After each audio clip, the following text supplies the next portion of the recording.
ایک گاؤں میں ایک 7-8 سال کا ایک لڑکا رہتا تھا۔ اسے فٹ بال کھیلنے کا بہت شوق تھا۔ وہ اپنے اسکول میں فٹ بال کھیلتا تھا، لیکن اس کے پاس ڈنگ کے جوتے نہیں تھے۔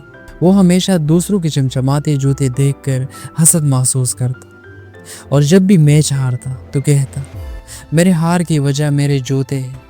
حالانکہ حقیقت یہ تھی کہ وہ لڑکا محنت ہی نہیں کرتا تھا، نہ پریکٹس نہ لگن، صرف دوسروں کے جوتوں اور قسمت کو کونسنا۔ یہ سب دیکھ کر اس کے فٹ بال کوچ نے سوچا کہ اسے نئے جوتے تحفے میں دیے جائیں، مگر پھر انہیں خیال آیا اگر نئے جوتے ملنے کے بعد بھی یہ لڑکا نہ جیت سکا تو اس کا بھروسہ اپنے اوپر سے ہی اٹھ جائے گا۔ وہ لڑکا برسوں سے خود کو ایک اچھا کھلاڑی سمجھتا تھا اور ہار کا الزام صرف جوتوں پر ڈالتا تھا۔ کوچ نے ایک چالاک ترکیب سوچی۔ انہوں نے اس راستے پر جہاں سے وہ لڑکا روز گھر جاتا تھا ایک بڑی پیڑ کے نیچے نئے جوتے رکھ دی، پھر خود اس پیڑ کے پیچھے چھپ گئے۔ جب لڑکا وہاں سے گزرا تو اس کی نظر ان چمکتے ہوئے جوتوں پر پڑی۔ اس نے ادھر ادھر دیکھا، کوئی نظر نہ آیا تو جوتی پہن لی۔ تبھی پیڑ کے پیچھے سے ایک گونجتی ہوئی آواز آئی، میں جادوئی جوتا ہوں، میں صرف خوش نصیبوں کو ملتا ہوں، اب تو جو بھی کرے گا کامیاب ہوگا۔ یہ سن کر لڑکا دنگ سا رہ گیا۔ اسے لگا کہ اس کی تقدیر بدل گئی ہے۔ اگلے دن وہ اسکول گیا بغیر پڑھے لکھے، سوچا کہ جادوئی جوتے سب کچھ خود ہی کر دے گی، لیکن نتیجہ 0 نمبر۔ پھر فٹ بال میچ میں بھی یہی سوچا، مگر بال اس کے چہرے پر آ کر لگی۔ مایوس ہو کر وہ واپس اس پیڑ کے پاس گیا اور غصے سے چلایا، یہ جوتے تو بالکل بھی جادوئی نہیں ہے۔ کوچ صاحب پہلے سے وہاں چھپے ہوئے تھے۔ وہی آواز دوبارہ آئی، جادو تبھی کام کرتا ہے جب تو خود کوشش کرے گا۔ جو بغیر محنت کی کامیابی چاہتا ہے اس کے لیے کوئی جادو نہیں۔ لڑکا چونک سا گیا۔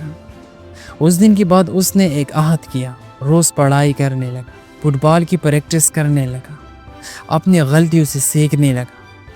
1 مہینے بعد اسے خود میں تبدیلی محسوس ہونے لگی، اسکول میں اچھے نمبر آنے لگے، فٹ بال میں جیتنے لگا، اور اسے لگنے لگا کہ اب جادو جوتے واقعی کام کر رہے ہیں۔ تبھی اس نے سوچا، اگر میں اور محنت کروں تو شاید یہ جادو اور بھی طاقتور ہو جائے، اور وہ زیادہ لگن سے محنت کرنے لگا۔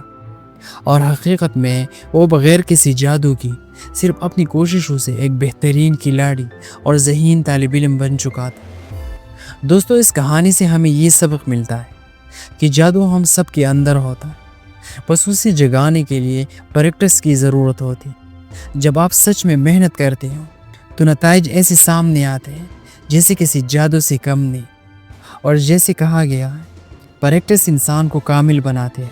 مشہور فائٹر بروس لی نے بھی کہا تھا، مجھے اس انسان سے خوف نہیں آتا جو 1000 ککس جانتا، مجھے اس سے ڈر لگتا ہے جس نے ایک کک کی 1000 بار پریکٹس کی ہو۔ تو اگر آپ کو یہ کہانی اچھی لگی ہو تو اس ویڈیو کو لائک ضرور کریں تاکہ یوٹیوب اسے اور لوگوں تک پہنچا سکے، اور ہمارے چینل کو سبسکرائب کریں تاکہ ایسی مزید سبق آموز اور حوصلہ دینے والی کہانیاں آپ تک پہنچتے رہیں۔ ملتا ہوں اگلی بار ایک اور نئی کہانی کے ساتھ۔ تب تک صبر کرو، شکر کرو اور زندگی میں آگے بڑھتے رہو۔